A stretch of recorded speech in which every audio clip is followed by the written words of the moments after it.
If it is chess that you want, then chess it shall be. Welcome to chess, ladies and gentlemen. Hey, man, I appreciate you guys very much for stopping by, man. So if you guys want the chess, I got the chess, homie. So I went ahead and went back a little ways to the Meltwater Champions Chess Tour final from the end of last year, 2022. And I got the game Rameshbabu Praggnanandhaa versus Wesley So. This is taken out of round number 4. So, of course, all my people coming from the Philippines, I will say Mabuhay, Maraming Salamat. Anybody who is coming from India, I will say Vanakkam and Nandri. I appreciate you guys for stopping by, man. Everybody else from around the world. If you guys are ready to go, man, let's take a look see out for this game, bro. So we got the move D4, one of the best by tests, knight to F6. We got C4, we got E6, and then we do have knight to F3. And this is specifically the anti-Nimzo Indian. As you guys are probably aware, you go knight to C3. You do have... Oh, thank you. I'm like, why is the arrows not going? You do have the possibility of going bishop to B4 and just pinning that knight down and causing a little bit of, you know, maybe some drama. So the knight does come to F3 first, kind of testing black to see what they want to do. We do see the move D5, and we do have the queen's gambit decline right now. And then we do see knight to C3 here, and if bishop to B4, we got the Rogozin. But we do see bishop to E7. We got bishop to F4. Kind of like tossing a little bit of a London in there a little bit. You know, it is beneficial usually to get this bishop outside the pawn chain before you, you know, close it in with the move E3. And so that is what we see after we see castles. We got the move E3. And we've gotten our bishop out. So we're a little bit more active. We do see knight B to D7. And there is a somewhat clear indication from black that they want to push the move C5. So before Wesley So has a chance, Rameshbabu just says, you know what? I'm going to go ahead and do it first, homie. So you see that white is gaining a lot of space. You do want to be careful that you don't do this when you are really undeveloped here because of what we actually see black do. We see the move C6 first, and then we do see the move H3. We have B6, B4, and then A5. And then as you guys are aware, if this rook on A1 is undefended, you really can't adopt this structure because the queen needs to be protecting the rook. After pawn takes and pawn takes, you would be dropping a rook, so be careful about that. So that is why you see, you know, you see Pragg kind of developing in the way he does. But this is what we actually see in the game. And one of the things about the position is white does have quite a bit of space. So black, you see on the queen side that they're desperately trying to fight for as much space as they can get because they definitely don't want to have a very, very cramped position. We do see the move bishop to A6. Bishop takes A6. A rook takes A6. We do see castles by white. And we do see the move queen over to A8. And then we do have rook to B1. Now, for those of you that are wondering, like, why do we go rook to B1? Like, why don't we just allow A takes and then rook and then just a bunch of trades, right? Well, one of the things that is somewhat relevant in the position that you want to kind of be thinking about is whenever you are someone who has much less space than your opponent, one of the things that you want to try to do to kind of alleviate the pressure is go into trades. So as Rameshbabu on the white side is understanding that he has more space than Wesley So he is wanting to try to avoid the trade to try to keep black in a very cramped position. And that is why you see rook going over to B1. It's a subtle thing, but, you know, you're just wanting to keep as much pressure on your opponent as possible. So we do see pawn taking B4, pawn taking B4, and then we do see queen down to B7, and we are very much prepared to double on the A file. We do see queen to C2, and then rook F goes to A8, and you see that black completely controls this A file for now. So that is definitely, despite the fact that they do have a little bit less space, they kind of have, you know, something going on. We do see rook F to C1. We got the move B5. So now black kind of grabs just a touch more space. We do see knight down to D2. And for any of you guys that might be wondering, like, why go knight to D2? Like, the knight's placed good on F3. Like, why would I be moving it to like a less, you know, a less good square? Well, one of the long-term ideas with knight to D2 is you are understanding as white that black is really strong on this A file, and that's kind of one of their, you know, claims to fame. So what better way to try to reduce, you know, what black has going on than to try to long-term shift this knight to B3 and then to A5, which is where we do see it end up like 15 moves from now.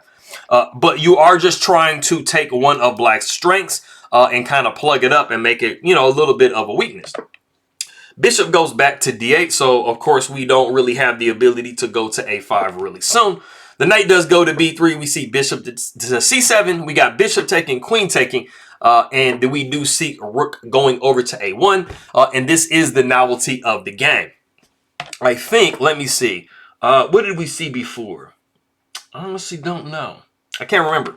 Anyways, we do see the move rook to a1, which is, I mean, it's logical because, I mean, you know, you're just kind of trying to fight black as well on their control of this a file. So, but we do see the move e5. And this is actually a really nice move because, you know, what black did earlier is they understood that they had a little bit less space. They kind of fought a little bit for space. And then they're like, hey, I'm going to take over this a file. But they actually have an opportunity in this position to actually fight for a little bit more space. So you see the move e5 is very, very well timed by Wesley. And, you know, white doesn't have the absolute best kind of way to meet it. You don't really want to capture here because what black is fighting for is space and activity. One of the less active pieces that black has is this knight on d7. So what better way to activate it than pawn taking and then knight taking? And then you would be, you know, improving your knight to a degree. So, I mean, you know, it'd be fairly even, a little bit, you know, a little bit better for black.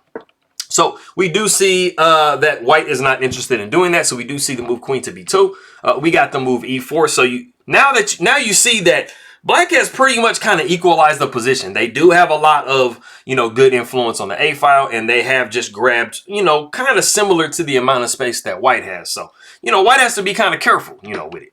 So the rook does take a6, rook takes a6. We got the rook over to a1 because now things have shifted. You remember I was telling you guys a second ago that if you have less space than your opponent, you know, going into trades is pretty beneficial. Since both sides kind of have about equal amount of space, you know, trades are, you know, kind of, you know, up in the air for either player.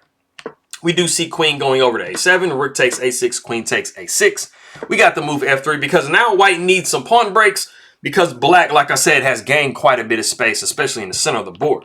We do see the move h5, and then we do finally see that idea of knight to a5. And because of the position that we have right here, knight to a5 actually comes with a very specific threat. You are attacking and adding pressure to the c6 pawn, and you're able to kind of tie black down just a little bit to their position.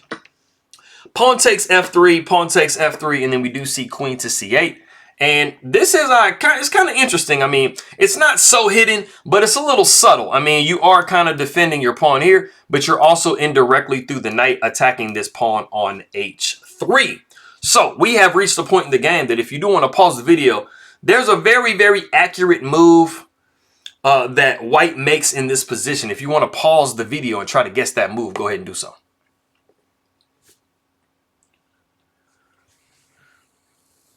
Okay, so it's not the only move. I mean, there are a few like good moves. I mean, you can go queen to d2. You can basically just say, hey man, as white, I'm going to go ahead and go g2 or h2.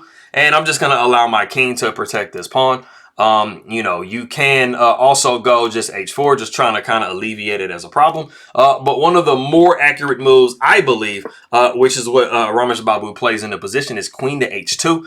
And you are noticing that your knight is hitting this pawn and the queen is the only one defending it. So you have an opportunity to possibly put black in a very, very passive position after the move queen to d6. And this is the idea that we actually see come to life. But, you know, black's not going to just sit around and just let you attack it. So we do see some good defense by Wesley.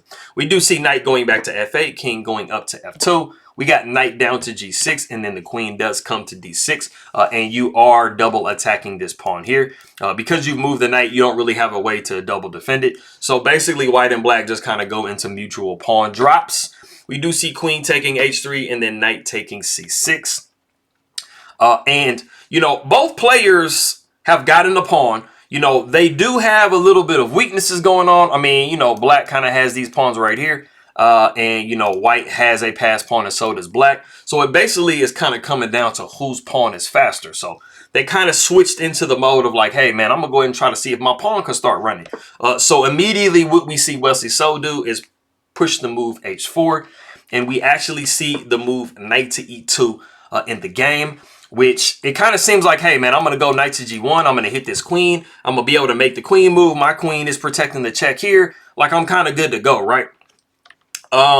Going back into this position here, there was literally only one way that you can actually defend the position, and it was actually going knight takes d5.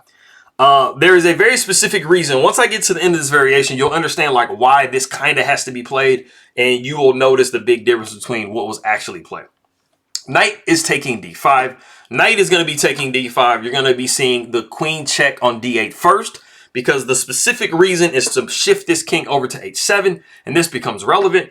Queen would take on d5, and then you would see queen to h2 would check. You'd see king down to f1. You would see black trying to get their pawn moving, but you would see queen going to h5 with check, and then after the king moves, this check was important. We do now have queen to g4, and now we have a way to protect against checks and to, you know, be able to, like, you know, move the king, and we are attacking this pawn right here. So, you know, black doesn't really have a whole lot of movement that they can really do to try to get out of the way to promote this pawn with the queen, like, kind of being tied down to it.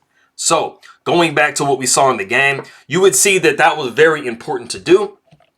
After we see knight to e2, we do see the very, very accurate knight to h5. Like I was telling you guys before, like when you give one of these players an inch, like they literally make it a mile. So we do see knight to h5, and Wesley So is very seriously eyeing this square right here.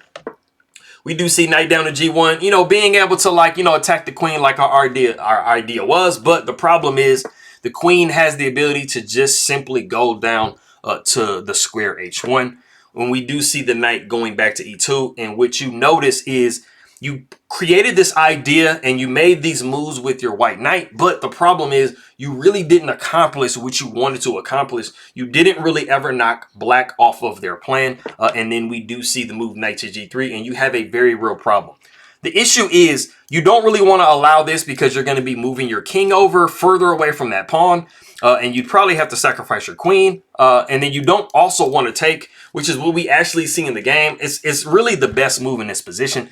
So we do see knight taking g3, and we see the very precise queen to h2 with check. This is literally the only move that works, because obviously, well, not obviously, but, you know, if you take here with the pawn as a check, the queen would take back, or you can even take back with the king, and you have just eliminated the whole pass pawn issue. So to make sure that you maintain that threat, we do see queen to h2 with check, and then the king does go literally anywhere.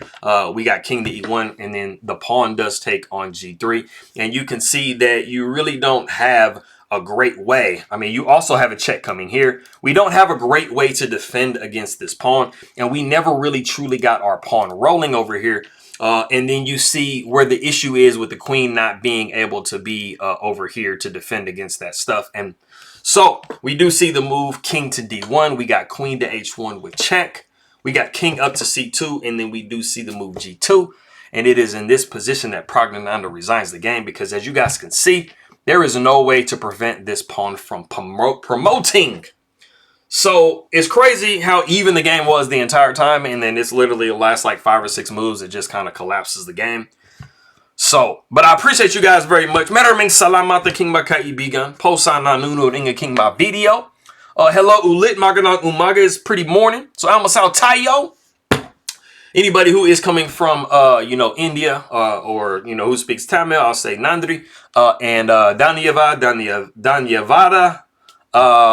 Dhanavads, wherever you come from. I appreciate you guys very much, and I'll see you guys next time.